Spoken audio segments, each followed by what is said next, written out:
Chef Talk with Kyle Cherek is brought to you by the following presenting sponsors. When I come into a restaurant, I like to feel as though I'm an invited guest, like I'm one of their friends and they've invited me over for an evening experience. And that's what I like my food to convey as well to my guests, as though I'm cooking for them, I've invited them over, and I'm going to sit and we're going to have a great meal.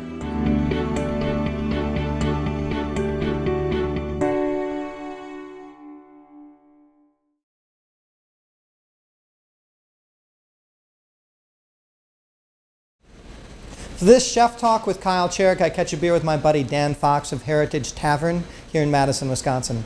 The tavern is in itself heritage for Madison. Jim Meehan, the cocktail guru of PDT, poured drinks here when it was Cafe Marmont, and then Underground Meats had their restaurant here before it was taken from them with flood and fire.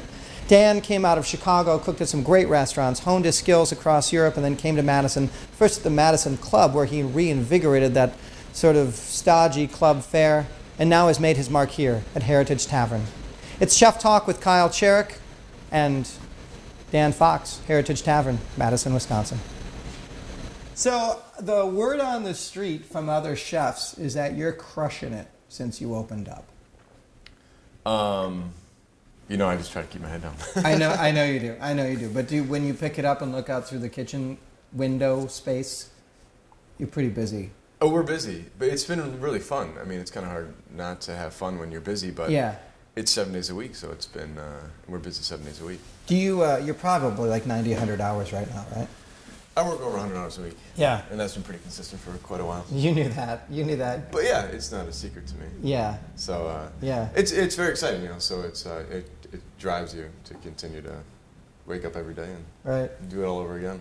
When I first met you, you had just finished aging charcuterie in your bedroom. We can't say that on camera. That I ate and consumed all on my own. Right. So you can age. Anybody could age charcuterie in their house if they eat and consumed it themselves. One of the, which I will not name this person, but there's a leading charcuterie person in the United States right now that did the exact same thing, and that's how they started. Yeah. And we were swapping pictures, you know, on our phone. So now with the restaurant, how much do you think about where the animals, how the animals, all that jazz? More so, because I'm very dependent on the system. You know, This is something that we built, and it's a machine now that's a very small machine, but it's like moving in a sense of we have menu items relying on pigs I have in the field.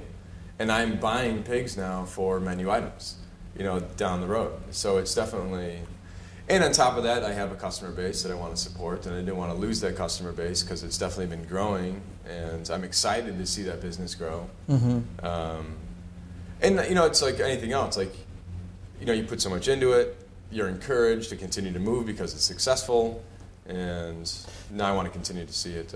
Are you worried about freshman luck? And I mean that in the most generous way, but every restaurant that's better than sucking has freshman luck for the first 3, 4, 6 months. You know what I mean? And then all of a sudden it's crickets. Well, not necessarily, but you could, yeah. I mean, then it tapers off into the real world, per se. Yeah. No, of course, there's always that opening buzz and that roller coaster, and of course that's in the business plan. Yeah. You know, even though how great we think we are, we still understand the reality of the restaurant industry. Do you think when customers come in knowing your Slow Pig story and your big advocacy for that, that when they sit down and have one of your pork dishes, that they're projecting quality into it? Yeah, I think like anything else, you know, it's you put that quote-unquote brand recognition in front of it, and there's an expectation there. Yeah.